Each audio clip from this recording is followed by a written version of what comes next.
Okay, welcome to Real STL News. My name is Amir Brandy, and I'm interviewing attorney Jerryl Christmas, who's been very active in recent protests. He's also a criminal defense attorney. Jerryl has been one of the most outspoken attorneys in the metropolitan area as we continue to have situations that need some legal advice. Jerryl was a former prosecutor, so he knows both sides of that realm. So at the end of the day, we're coming up on an election, and that's why we're here.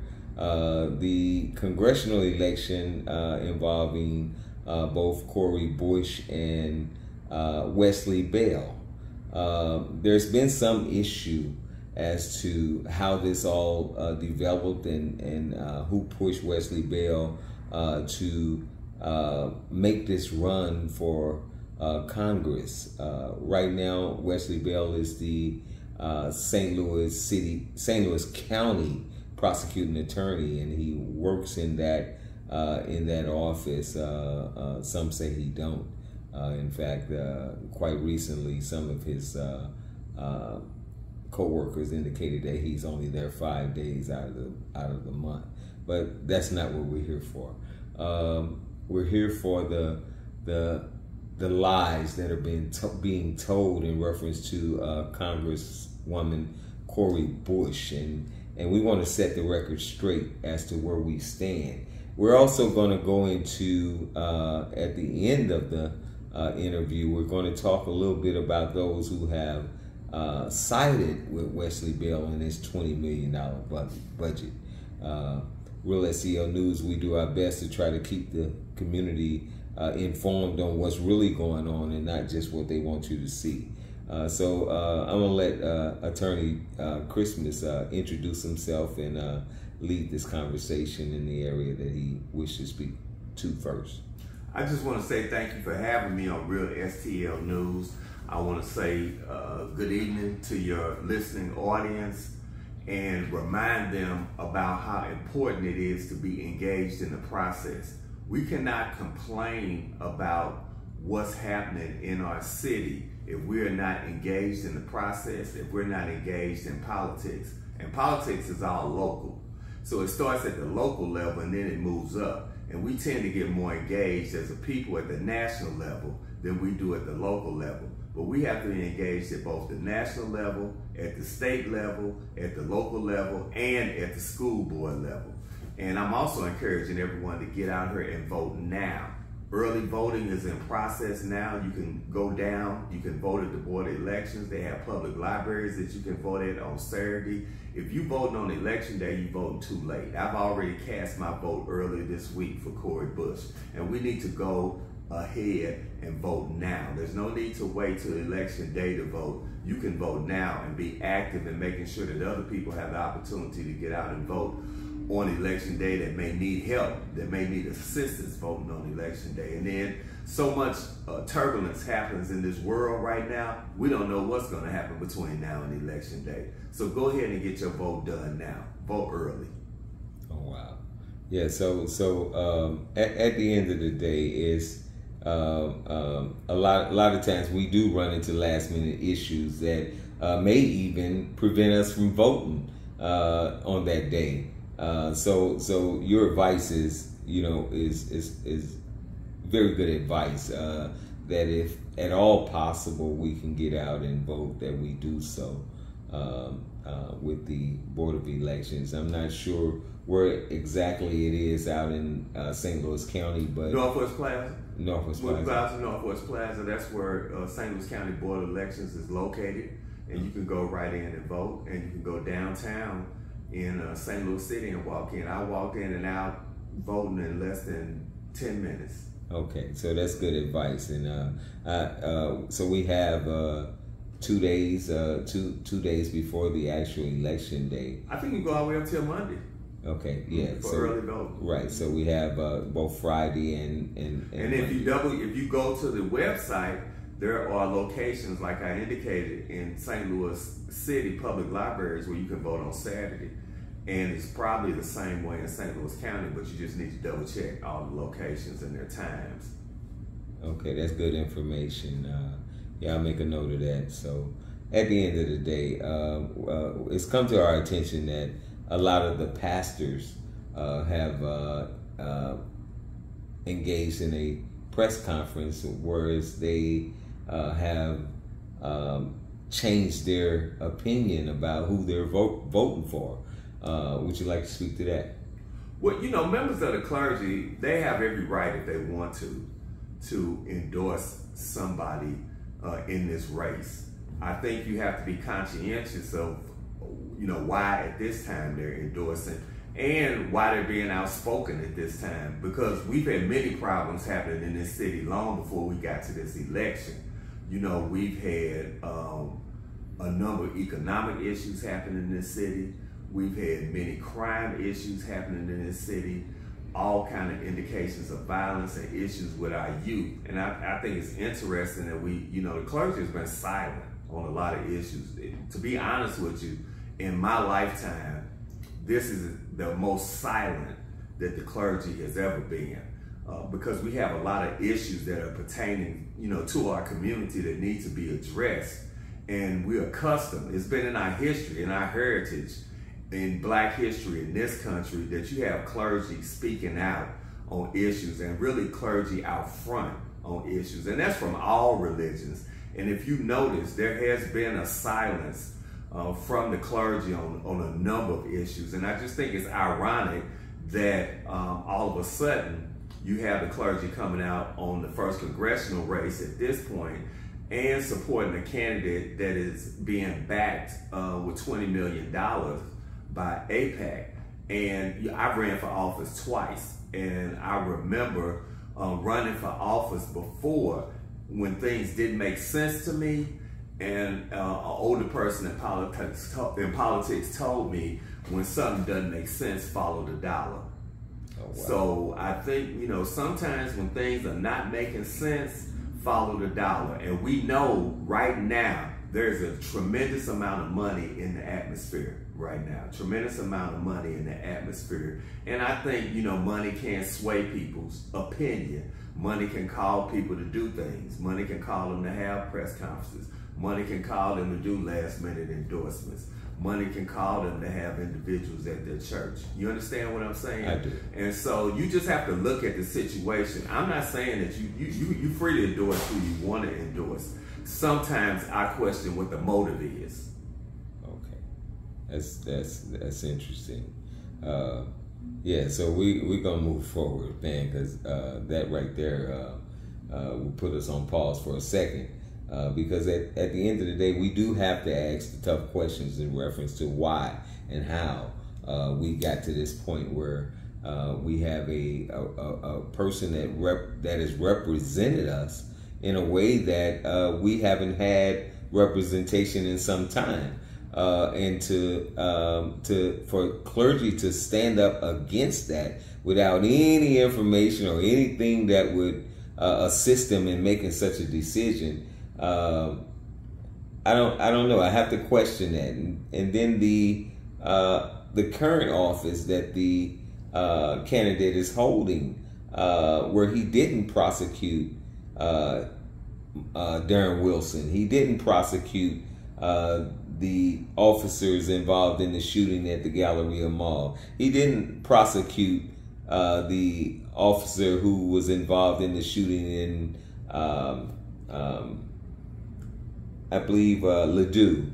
It was at the Snooks, and a number of other cases. I remember one case in particular at 44 and Elm, where a guy was laying out in the middle of the highway. Supposedly, he had car trouble, and he pulled over to the left. And at some point, he called the police, and their story is that when the police arrived, he shot at the police, and it was eventually killed. Wesley Bell was on that scene, and I just happened to go up on the highway and see this person laying in the middle of the highway with no medical treatment, nothing was going on. And the county prosecutor was on that scene and other scenes, and I just wonder how he's coming to these conclusions that it's not necessary to investigate these police-involved shootings in other cases, but he's quick to push the button when it comes to cases that involve people of color accused of perpetrating crimes against others and even themselves. I'm not just looking at law enforcement cases. I'm looking at across the board. Mm-hmm. I start with the Michael Brown case, the whole situation, the movement that brought all these people into existence. Right. If Michael Brown had not died, there are many people we wouldn't know about today. That's right. Many people have risen to fame as a result of Michael Brown's death, Wesley Bell being one. As a result of Michael Brown's death, he went to the Ferguson City Council. As a result of Michael Brown's death, he went to the prosecuting attorney's office. Bob McCullough would still be the prosecutor. There's a high likelihood that if Michael Brown had not been killed, Wesley Bell would not have beaten him in that election. And the thing about that situation is that he was 2 years into that before he told us that he had been doing a secret investigation. And on the day that he told us he was doing a secret investigation was the day that he closed the investigation and told us he was not going to take any action against Darren Wilson. I thought that was heavily disrespectful to the black community, because the main reason that we elected him to that office is that we would get a full and open investigation into what happened in that case, because we knew that the grand jury inquiry that Bob McCullough did was suspect. And I know from working in the prosecutor's office that, the joke was that you could get the grand jury to indict a ham sandwich, because the grand jury, when you present to the grand jury, nobody is there but the prosecutor and the grand jury. And generally, what prosecutor's office do when they don't want to prosecute is that they have the grand jury come back with a no true bill, and then they say, well, the grand jury elected not to prosecute. It wasn't me. I brought it to the grand jury. And that fools the general public. But we all know that operate behind the scenes that the grand jury does whatever you want them to do. You understand what I'm saying? So that's why we were questionable about the whole process with Bob McCullough and the problems that happened with that process. And we expected when Wesley Bell came into office, even if he decided not to prosecute, that we would have a fair and open prosecution. But that didn't happen. And the main reason it didn't happen because we're at the period we're at right now. 2 years into his first term, he knew that if he got re-elected, that he would have this time period now where he could run for office and it would not jeopardize his opportunity to remain as the prosecutor. This is a free run for him because he's halfway into his second term. He also knew then that if he charged anybody in law enforcement, he would lose law enforcement support. So this was strategic from the very beginning. I'm not going to lose law enforcement support because if I decide to run for a higher office, I'm going to need that support. And initially that higher office was going to be the Senate seat, which we were fine with that. If you want to run for the Senate seat, I'm not fine with it that you sacrifice Michael Brown to run for the Senate seat, but I don't have a problem with you having ambition or drive. But you have to look at, the office that you were elected to, and you have to be held accountable to the people that elected you. And they elected you because they expected a full investigation into the Michael Brown case. They didn't expect for you to hire a separate individual from the Justice Department to have them come down and just go through the material. Think if he had an open investigation, it may have been other individuals that wanted to come forward with the information that they may not have been comfortable talking to Bob McCullough's office about, that they may have had trust with you. We don't know what would have happened because we didn't get the opportunity for that to happen. And that was very disrespectful to our community. And we have to understand that point. and then to drop out of the Senate race and then challenge Cori Bush. That's a seat we already have. You know, the thing that we should be trying to do is how do we gather and harness power, not how we attack each other. We know the situation here in St. Louis. We know the situation with the Democratic Party, with the black community here. We know the suffering that is going on in this community, and that refers back to the clergy. You know, where was the clergy at when he decided not to prosecute on Michael Brown? You know, we didn't hear any response then. So why are we hearing response now? And it's not just the Michael Brown case. If you look at the report that just came out on that office, you look at the overwhelming number of incarcerations he's had of black women. That office has been deadly on black women. And we haven't had any conversation about that. Where's the clergy on that? You know yourself that I've had to go to trial twice with them on issues surrounding self-defense for black people that they refused to acknowledge, that a jury had to come back and say, not guilty, and walk them out of there. You understand what I'm saying? Right. So where is the clergy or anybody else in the defense of black women? You understand what I'm saying? I had to raise that issue. Pull up the Riverfront Times articles. You know that we have constantly had battles with that office. And we look at the numbers. Look at the numbers. The numbers of incarceration of our people is the same as it was under Bob McCullough. You know, nothing has changed. We talked about, and he sold us on how we're going to have these alternative programs. We're going to look at alternative ways of dealing with these issues. But that really has not happened. You know, this has really just been about advancing his career at every opportunity, and that's where we're at now. So the progressive prosecutor don't exist. No, it's about progressing himself. It's not about progressing the people, you know. And let me be clear, I'm not opposed to people trying to advance themselves, but you also have to have the interests of the people at heart too. We're talking about the 1st Congressional District. We're talking about, this was established by Congressman Clay. So we're talking about the analogies between, you know, 68 and now. We hear all that conversation about everything that was going on now, but that was somebody who was in a movement, who was arguing, and I'm referring to Congressman Clay. He was arguing for the rights of our people, and as a result of that movement, the 1st Congressional District, he took over that, and that was the black district, you know, for us. And the same with Cori. Cori came out of a movement, out of the Ferguson movement for the people. Wesley's just been kind of riding on the movement. He first came out with the commercial saying he was frontline Ferguson, and there's no evidence of that, at all. that he was frontline Ferguson. And so, you know, we have a lot of these interlopers that come in and just try to use that so they can advance themselves. And unfortunately, our city creates an atmosphere where people can just kind of drop in and have the ability to take over leadership, mainly because we have a void. There are many cities like this. You can't just drop in. You know, you're not just dropping in Atlanta and saying that you're going to take over the politics of Atlanta. You're not going to drop in D.C. and do that. You're not just getting ready to drop in Houston. You know, you have to come with some credentials. You have to come with some history of working on the ground with these individuals, and you have to come with some history of success of moving our community forward. And that's where we're at right now. We're at a crossroads where we have to make a decision. And then, you know, as a result of integration, you know, we were a community then. You know, we were all in one community at all levels.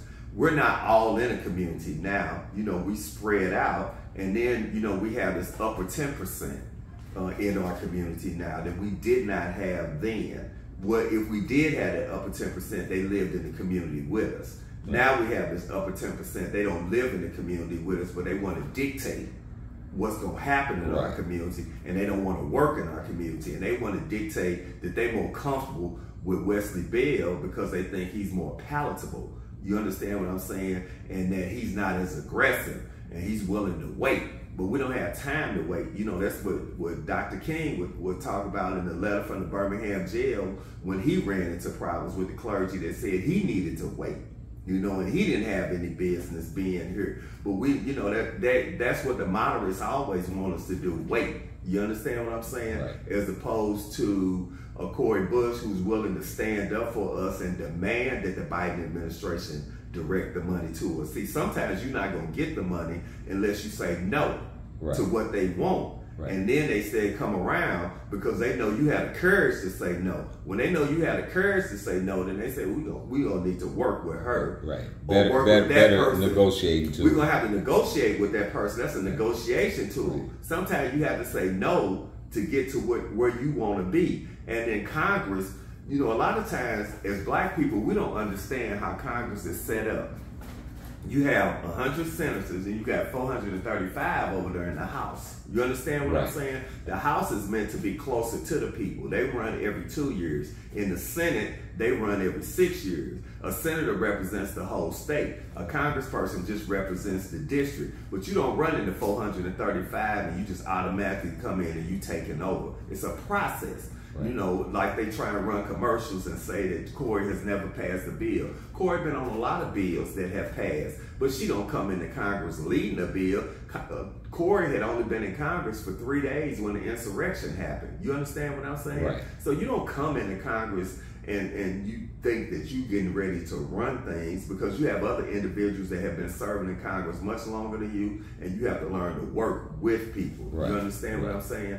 And you know, and you cannot predict what's going to happen. So who knew that the war would break out with the Israelis and the Palestinians, and that the you would have the death toll that you had, and that the group that Cori works with in Congress to get legislation passed asked for a ceasefire. That's the humanitarian thing to do. Right. You know, as Dr. King said, we have just laws, and then we have some laws that are unjust. That's right. You know, and it's a just law to ask for a ceasefire. But she's being punished for asking for a ceasefire. Yeah. And the minute she asked for a ceasefire, then they came together and put together a list of black people to run against her. And that's people interfering in our community. You know, when Cori beat Lacey Clay, that was a fair fight in our community for a seat that she won as a result of her activism in Michael Brown. This is an insert into our community in order to get the outcome that you want. And you funded them at $20 million, and you paying our people off to endorse them. That's crazy. Is that for sale, or is that selling out or no? You decide.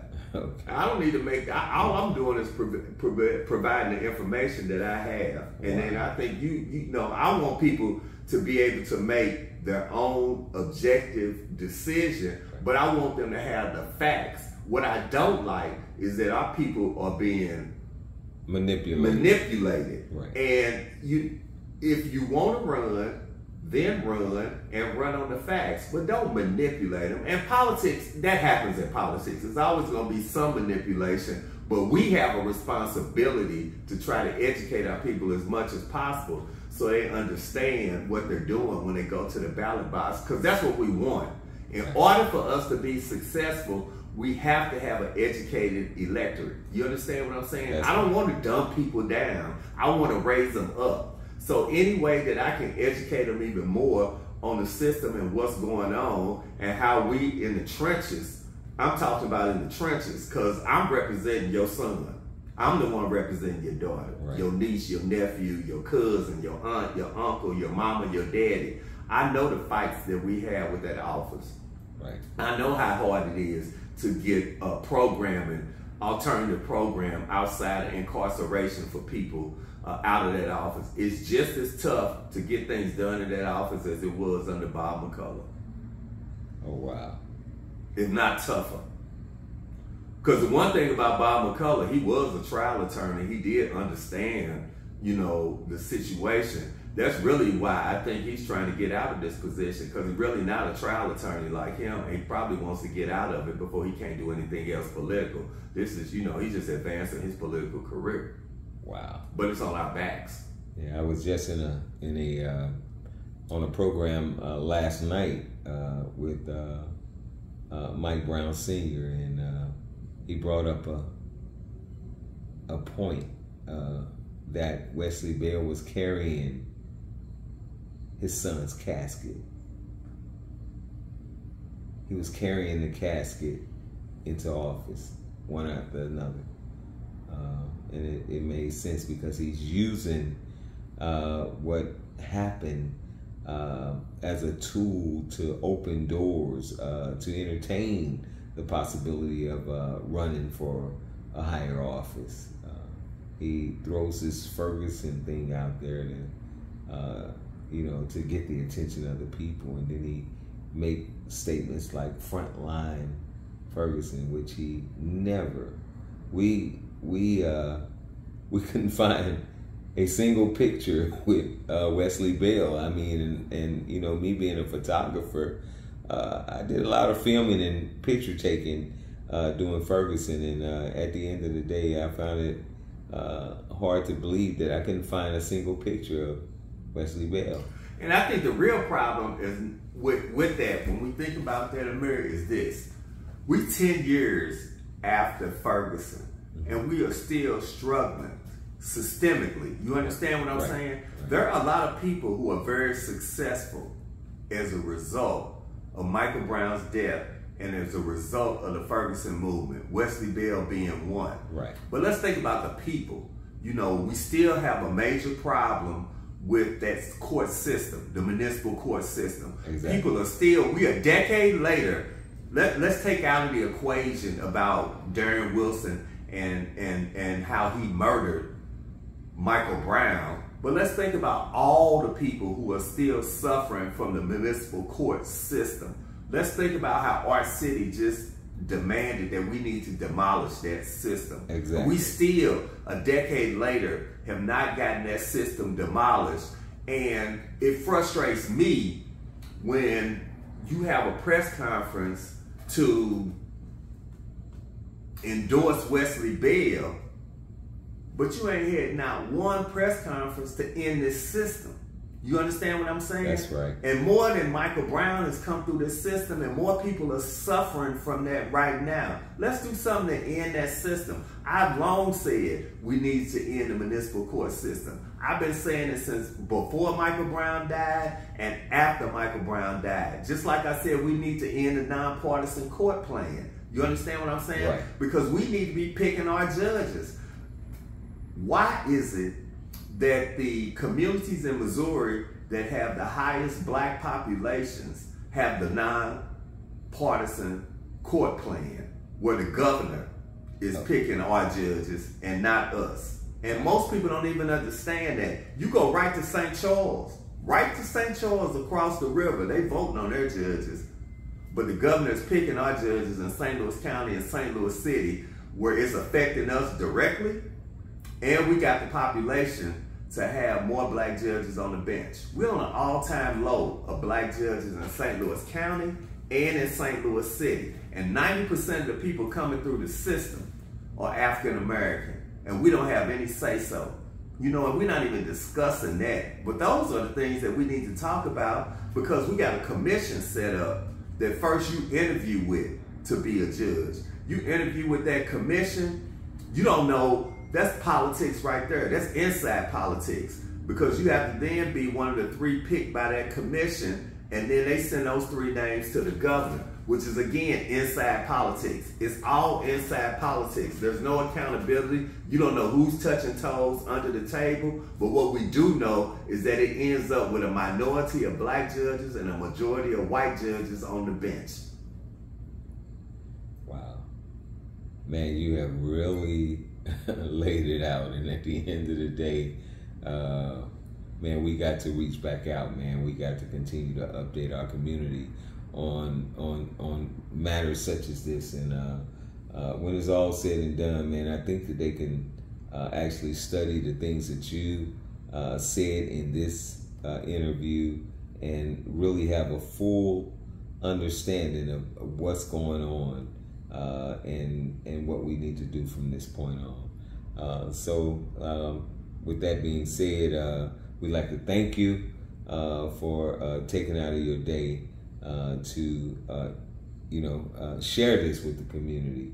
Real STL News, we do our best to try to bring as much understanding to our community as possible. One more time, vote early. Vote early. Vote early. St. Vote. Louis City and County. And County, vote early. Yeah. We need to get our votes in the bag right now. Okay, y'all heard it. Real STL News and Mirror with Attorney Jerryl Christmas. How can they reach you if they needed to? Well, first of all, when you call me, you can reach me at 314-588-7105. 314-588-7105. The first thing you're going to hear is don't say anything and don't sign anything because you talk too much.